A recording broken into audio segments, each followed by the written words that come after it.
할렐루야. 설교 제목 따라합니다. 성령 충만. 성령 충만. 혹시 우리 가운데 또 성령 충만 설교야? 라고 식상해하는 분이 계실지 모르겠습니다. 예, 또 성령 충만 설교입니다. 왜 그렇습니까? 그만큼 중요하기 때문에 그래요. 신앙인이 승리하는 생활을 하기 위해서는 성령 충만 너무너무 중요합니다. 아무리 강조해도 지나치지 않습니다. 성경에 보면 하나님 말씀은 자꾸 반복되는 것을 봐요. 왜 자꾸만 똑같은 말씀, 비슷한 말씀 왜 자꾸 반복될까요? 먼저는 그만큼 중요하기 때문이죠. 그리고 하나님 말씀을 크게 볼 때 다 비슷하기 때문인 것 같아요. 큰 틀에서 보면. 제 막내 아들이 그래요. 아빠 설교를 들으면 결론이 거기서 거기야 그래요. 생각해 보니까 그래요. 설교를 제가 신선하게 막 새로운 설교 준비해서 이렇게 세 본문 가지고 해도 결론은 몇 가지 틀 안에서 항상 비슷비슷해요. 뭐 기도해라, 사랑해라, 전도해라, 성령 충만해라 몇 가지 카테고리에서 크게 벗어나지 않는 것을 봅니다. 그런 의미에서 볼 때 성경 말씀은 꼭 밥과 같다, 먹는 밥과 같다고 생각해 봐요. 우리는 날마다 밥을 먹지 않습니까? 어제도 밥 먹었죠? 근데 오늘 또 밥 먹죠? 물론 뭐 돈가스도 먹기도 해요. 또 여름에 냉면도 막국수도 찾아 먹기도 해요. 그런데 우리 한국 사람들은 꼭 밥을 먹어야 해요. 햄버거의 나라 미국에 가서도 햄버거 한 번, 두 번 먹지 밥 먹어야 돼요. 파스타, 피자의 나라 이태리 가서도 한두 번은 맛있게 먹을 수 있어요. 하지만 세 번, 네 번 먹으면 당장에 탈나요. 우리는 밥을 먹어야 속이 편하고 힘이 나요. 밥을 먹어야 돼. 반찬이 좀 바뀌고 국도 좀 바뀌고 또 대단한 별스러운 별식을 먹어도 밥과 함께 먹어야 돼요. 그래야 속이 편하고 밥 먹어야 힘이 납니다. 그래서 집밥 그러는 것 같아요. 저는 하나님 말씀이 마치 밥과 같다고 생각해요. 우리가 오늘도 밥을 먹어야 하듯이 오늘도 우리는 하나님 말씀을 또 먹어야 하는 줄 믿습니다. 비슷한 말씀 같은데 그 말씀 또 먹고 아멘. 유튜브에서 뭐 대단한 목사님 설교를 들을 수 있어요. 그거는 별식, 간식인 것 같아요. 뭐 햄버거, 피자 맛있죠. 인스턴트 식품인데. 군것질 맛있죠. 근데 건강에 도움돼요? 별로 안 돼요. 저는 오늘 여러분 영혼의 집밥 같은 말씀 들으러 오늘 교회 온 줄로 믿습니다. 근데 기억하세요. 초신자 때는 알기 위해서 말씀을 들어야 돼요. 모르니까 하나님을 알기 위해서, 예수님을 알기, 복음을 알기 위해서, 교회 생활, 신앙생활을 알기 위해서 열심히 말씀을 읽고 들어야 돼요. 그 다음에는요, 그 아는 말씀을 이제 지키기 위해서 들어야 돼요. 그 말씀대로 살기 위해서 우리는 말씀을 또 듣고 또 들어야 하는 줄로 믿습니다. 정말 그래요. 우리는 하루 3끼 밥을 먹어야 힘있게 살 수 있듯이 우리 신앙인은 같은 말씀 같아도 비슷한 말씀 같아도 같은 밥을 먹듯 오늘도 또 하나님 말씀 먹어야 살 수가 있는 거예요. 그런데 알기 위해서가 아니라 지키기 위해서요. 그 말씀대로 살기 위해서요. 아멘. 오늘도 영적인 그 허기짐, 배고픔을 가지고 하나님 말씀을 듣기를 바랍니다. 오늘 메뉴는 성령이에요. 성령 충만. 그런데 알기 위해서가 아니라 성령 충만하기 위해서. 아멘. 그렇게 살기 위해서 말씀 듣고 다 성령 충만할 수 있기를 간절히 축원합니다. 왜 성령 충만해야 될까요? 우리 신앙에는 왜 성령 충만해요? 왜 그게 중요하죠? 왜냐하면 성령은 따라합니다. 우리 믿는 자의 길잡이 가이드가 되시기 때문이다. 성령 하나님의 별명이 있죠. 별명이 뭐죠? 따라합니다. 보혜사. 요한복음 14장 16절 말씀 같이 읽습니다. 내가 아버지께 구하겠으니 그가 또 다른 보혜사, 예수님이 보혜사인데 또 다른 보혜사, 성령이 가르치죠. 또 다른 보혜사를 너희에게 주사 영원토록 너희와 함께 있게 하시리니 라고 약속하신 예수님께서 승천하여 하늘로 가셔서 아버지께로부터 성령을 받아서 우리에게 부어주신 줄로 믿습니다. 왜 성령님을 보혜사라고 했을까요? 한글로 처음 요한복음을 번역한 분이 누군지 모르겠는데 딱 이 단어, 이 말씀을 보혜사라고 번역한 이유를 잘 모르겠어요. 한자어로 보혜사 꽤 이해하기가 어려워요. 그 뜻 그대로 이해하면 우리에게 우리를 보호해 주시고 은혜 주시는 분, 성령님 이런 뜻이죠.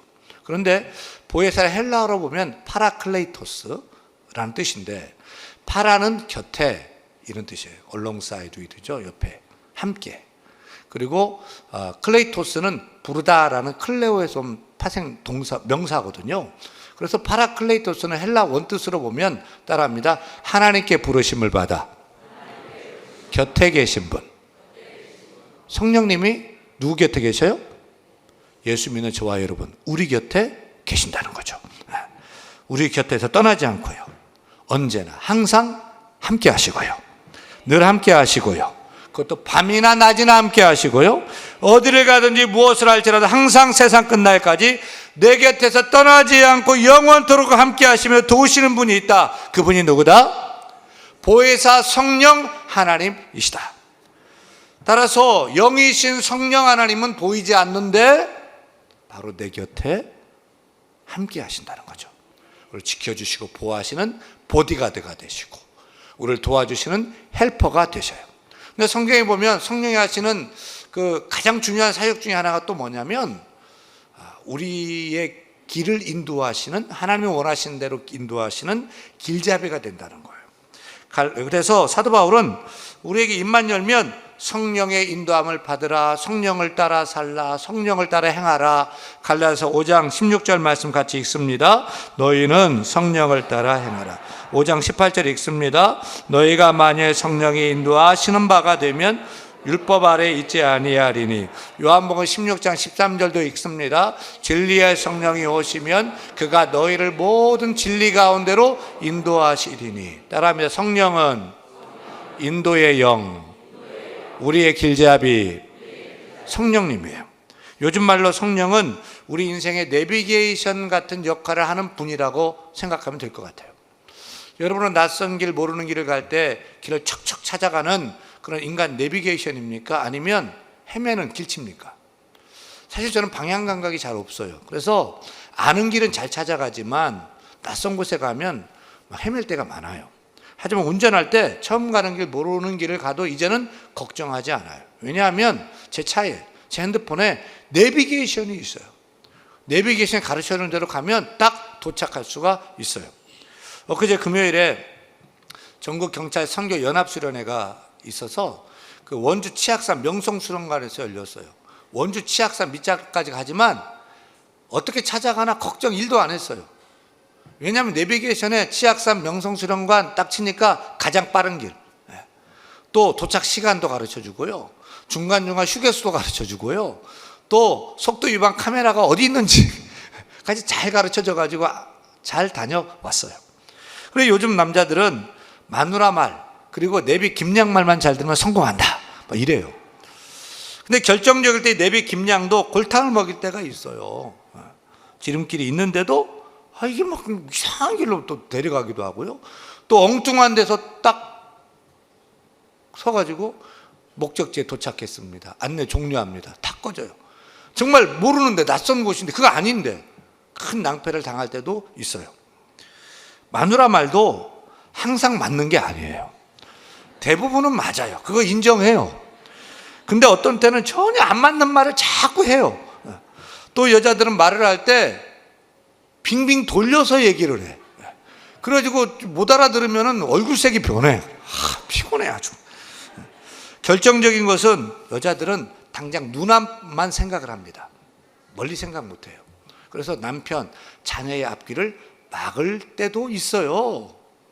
그런데 우리 성령님은 어떤 분이십니까? 우리를 안전하게 목적지까지 정확하게 인도해 주십니다. 좋은 길로 유익하게 우리를 인도해 주십니다. 하나님이 원하시고 기뻐하시는 선한 길로 인도해 주십니다. 내가 원하고 내가 좋은 길이 아니라 내가 생각하는 것보다 더 좋은 길로 하나님 기뻐하시는 우리 길을 인도해 주시는 것입니다. 더 중요한 사실은 앞서서 인도하신다는 거죠. 선발대가 되어서.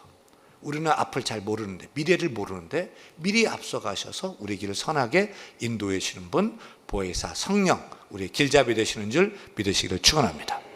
따라서 우리는 늘 성령과 교통해야 돼요. 터널이나 지하 높은 산에 올라가면 인터넷이 안 터질 때가 있어요. 인터넷이 안 터지면 내비게이션 불통돼요. 길을 못 찾아요. 또 업데이트가 안 되면 새로 난 길은 못 찾아요. 성령님과의 관계도 그런 것 같아요. 우리가 늘 성령의 인도하심 받기 위해서는 성령과 끊기면 안 돼요. 늘 성령과 연결되고 교통이 돼야 돼요. 우리가 또 최신 버전으로 늘 성령으로 업데이트가 되어야 하는 것입니다. 요즘 세상이 얼마나 빨리 변합니까? 세상이 변하는 속도 따라잡을 수가 없어요. 문명, 문화, 사조가 바뀌는데 감당을 못 하겠어요. 어디로 가야 되는지, 뭐가 맞는지 길을 찾기가 어려워요. 따라서 우리는 우리의 길잡이가 되시는 성령님과 교통해야 돼요. 우리의 영적 내비게이션이 되시는 성령으로 충만해야 하는 줄로 믿습니다. 말씀의 영이신 성령께서 우리의 길을 인도하시도록 말씀대로 따라가야 될 줄 믿습니다. 기도의 영이신 성령께서 기도할 때 주시는 감동을 따라 우리가 나아가야 될 줄로 믿습니다. 그렇지 않으면 우리는 전혀 딴 길로, 새길로, 죄악의 길로, 세상 길로, 방탕의 길로 빠져서 고생 죄의 길로 고생하게 되는 거예요.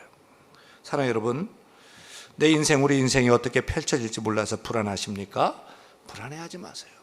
걱정하지 마세요. 성령님과 교통하시길 바랍니다. 성령으로 충만하시길 바랍니다. 성령으로 인도함을 받기를 축원합니다. 성령께 기도하세요. 성령님 인도해 주세요. 길을 인도해 주세요. 불안해요, 걱정돼요, 앞길을 모르겠어요. 주께서 기뻐하시는 길로 인도해 주세요. 따라가겠습니다 라고 기도해서 바른 길, 옳은 길, 진리의 길로 걸어가는 우리 모두가 다 되기를 간절히 축원합니다. 왜 성령 충만 받아야 할까요?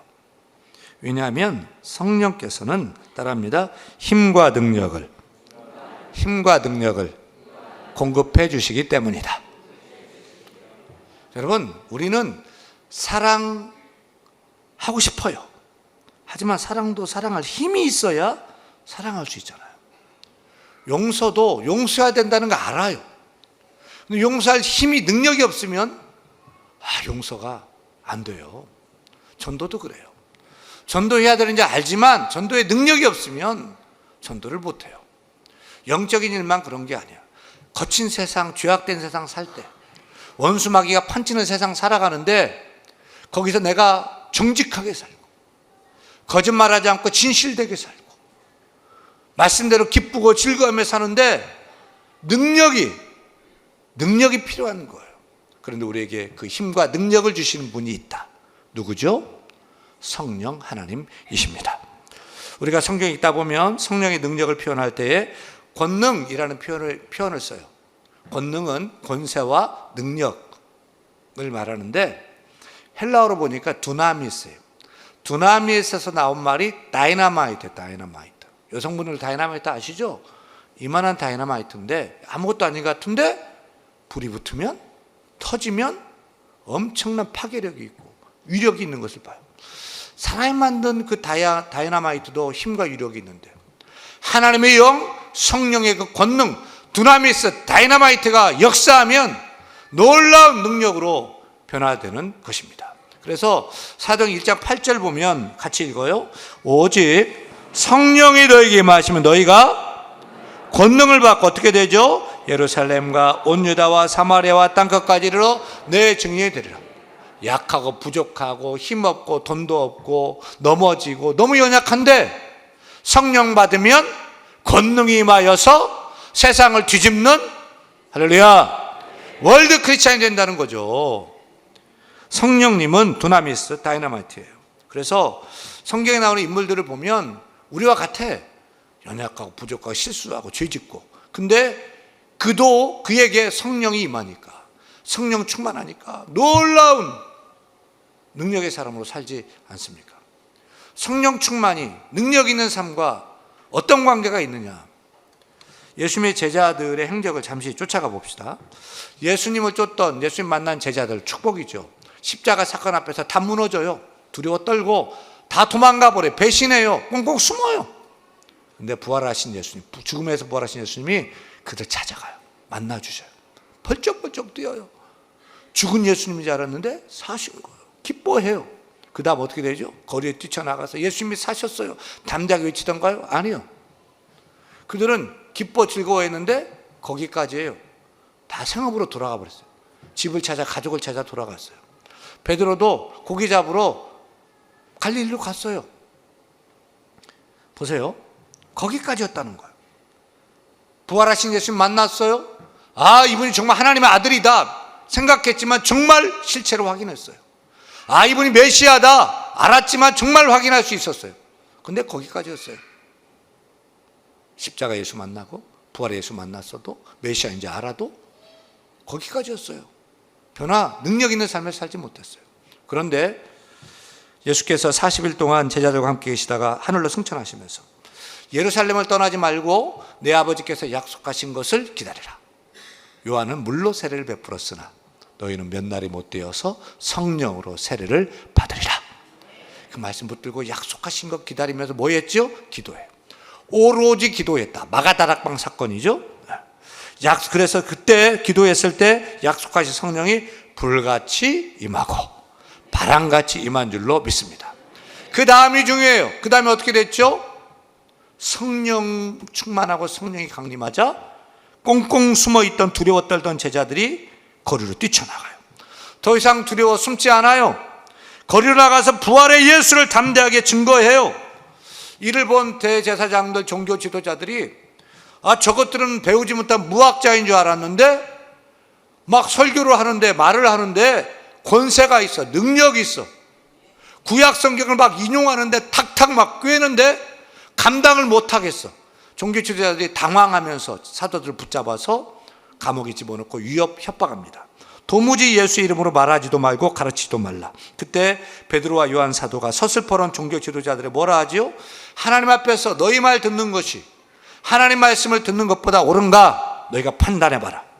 우리는 보고 들은 것을 말하지 아니할 수 없노라 라면서 죽인다는데도 담대하게 증거하고 거리에 나가서 외치는 거예요. 그리고 베드로가 한 번 설교하는데 사람들이 찔려서 5,000명이 예수 믿게 되고요, 한 번에. 또 나가 설교하니까 3,000명이 죽게 돌아오고, 할렐루야. 예루살렘이 막 부흥의 물결, 예수의 물결로 막 들끓게 되었던 거죠. 비결이 뭐죠? 성령 충만이었어요. 예수님 만났고 말씀도 들었고 십자가 예수님도 받고 부활의 예수님도 만났지만 메시아인 줄 알았지만 믿었지만 구원받은 줄 알지만 성령으로 충만하지 않을 때는 능력 있게 살지 못했어요.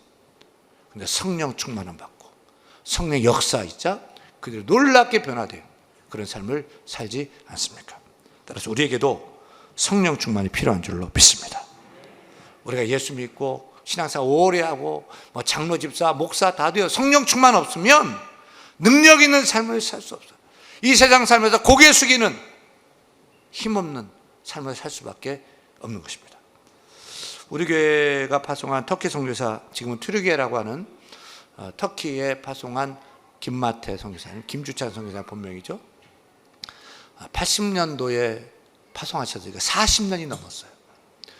한국인 선교사 1호 선교사로 터키에 가셨어요. 김마태 선교사님 이런 일이 있었죠. 선교하다가 종교 경찰에게 붙잡혀가지고 경찰서에 끌려가서 옷 다 벗기고 두드려 맞고 고문당하고 위협당하고 협박 막 당했어요. 생각해 보세요. 얼마나 두려웠겠어요. 낯선 땅에서 죽을 수도 있고 영구 추방될 수도 있고 그때 그 당시에 테러로 선교사들이 여러 죽고 막 이럴 때거든. 그때 붙잡혔어요. 근데 선교사님이 이렇게 얘기해요. 하나도 안 두렵다는 거예요. 그 취조실에서 고문 협박 당하는데 그때 성령님이 함께 하셔가지고 하나도 안 두렵더라고요. 그리고 막 때리는데요 하나도 안 아프더라는 거예요. 맞는데 안 아프더라는 거예요. 그리고 스데반 집사님이 막 돌 맞을 때 하나도 막 그때 안 아팠을 것 같아요. 얼굴이 변해가지고 막 천사처럼 해처럼 변해가 찡그리지 않아요. 돌 맞는데. 아마 선교사님이 그걸 성령 충만하게 그걸 경험했던 것 같아요. 원수들이 죽이려고 공갈 협박하는데 오히려 막 속에서 막 샘솟듯이 기쁨이 터지고 그들을 증오하는 것이 아니라 사랑스럽게 보이기까지 하고요. 야, 그래서 순교도 할 수 있나 보다 라고 그것을 거기서 생각을 했대요. 여러분 김마태 선교사님 아시잖아요. 그분이 뭐 강하게 생겼으면 아니요. 정말 연약하고 부드럽게 생겼잖아요. 정말 온유 그 자체잖아요. 너무 사람이 그렇잖아요. 근데 그런 분이 그 경찰들이 터키 경찰들이 붙잡아서 고문, 협박, 죽음 그 앞에서도 딴 사람이 돼버려요. 성령 충만하니까. 두려워 떠는 게 당연한데 담대한 사람이 되는 거예요. 오히려 그들 증오하지 않고 사랑스럽고 기쁘고 즐겁고 순교까지 감당하겠다 하는 용기도 생기더라는 거예요. 여러분, 이것이 성령 충만의 역사예요. 성령 충만하면 능력이 임하게 되는 줄로 믿습니다. 그렇게 모진 일을 겪으면 성교고 뭐고 다 도망가 버리거든요. 가족 있죠. 다 도망가 버려요. 근데 지금 40년이 넘도록 그 땅을 지키고 선교하고 있잖아요. 그리고 많은 한국인 선교사들이 갔지만, 우리끼리 하는 얘기지만 많은 터키로 선교사를 갔지만, 터키 이스탄불에 교회를 세우고 간판을 그 교회를 세운 선교사님은 김마태 선교사님 한 분밖에 없어요. 이리수교회 생명수교회예요. 성령 충만하면 내가 할 수 없는 일도 할 수 있어요. 딴 사람이 돼요. 성령의 사람이 되는 줄로 믿습니다. 오늘 에베소 5장 18절 읽었죠. 같이 한번 읽어요. 술 취하지 말라. 이는 방탕한 것이니 오직 성령으로 충만한 받으라. 왜 사도 바울은 성령 얘기하면서 술 취하지 말고 성령 충만 받으라고 했을까요? 건강이 안 좋으니까요. 술 마시면? 술은 죄로 인도하기 때문일까요? 아니면 윤리도덕으로 도덕적으로 덕이 되지 않아 술을 마시지 말라고 했을까요? 단적인 예지만 몇 년 전에 망치녀 사건이 있었어요. 기억하세요? 망치녀 사건이 어떤 사건이냐면 40대의 한 여자가 술을 먹으면 망치를 들어. 그리고 다 부숴. 빌라에 막 문 두드려 패고 벽 때리고 발길질하고 소리 지르고 막 하는 망치녀 사건 한때 막 있었죠. 그래서 신고를 했어요. 막 주민들이 두려워가지고 경찰에 붙잡혔어요. 경찰이 그 주민들이 찍은 동영상을 보여주니까 자기는 기억이 하나도 없다는 거예요. 자기도 동영상을 보고 깜짝 놀라는 거예요. 이게 저예요? 제가 이랬어요? 이러는 거죠. 성령 충만 얘기하면서 왜 술 취하지 말라고 얘기를 하죠? 술 먹으면 딴 사람이 돼버려. 술이 사람을 지배하고 장악을 해요. 망치녀도 술 마시기 전에는 평범한 40대 아줌마예요. 술만 먹으면 돌아버리는 거예요. 망치 들고 설치고. 제가 어느 교회 아는 그 집사님 남편은 술 마시기 전에는 천사예요. 술 마시면 아내를 패고 애들을 패고 칼을 휘두르고. 그래서 정신병원에 가둬놨어요. 그분은 술을 먹는데 그렇게 고관절 뼈가 녹아. 술로 녹아요. 알코올이 그래요. 그런데도 마셔요. 알면서 이거 먹으면 안 된다 알면서도 마셔요. 장악하고 딴 사람이 되고. 그래서 정신병원에 가 있어요. 술 취하지 말고 우리가 왜 성령 충만해야 되죠? 성령 충만하면 우리가 딴 사람이 돼요. 성령의 사람이 돼요. 우리가 연약하고 부족한데 성령 충만하면 능력 있는 능력자가 되는 거예요. 불안하고 의심하고 염려 걱정 많은 이 세상 살면서 성령 충만한 확신에 거하고 담대한 자가 되는 거예요. 사람 보기에 고난과 환난이 끊이지 않는데 기뻐해요. 즐거워해요. 염려 대신에 기도하고 하나님께 엎드리는 사람이 되는 줄로 믿습니다. 어디를 가든지 하나님 자랑, 예수님 자랑하고 기뻐서 교회 자랑하고 목사님 자랑하고 성도 자랑하고 그렇게 살아가는 성령의 사람 되는 줄로 믿습니다. 여러분, 성령의 사람 되기를 축원합니다. 술 취하지 말고 성령으로 충만하시길 바랍니다. 성령 받으면 내가 아니라 성령의 사람으로 능력 있게 살게 되는 줄로 믿습니다. 성령의 사람 되시기를 바랍니다. 성령의 사람 되면 진리로 우리 길을 인도해 주시고요. 능력 있게 살게 되는 성령의 사람 되는 줄로 믿습니다. 그래서 승리하는 이 가을 다 되기를 간절히 축원합니다.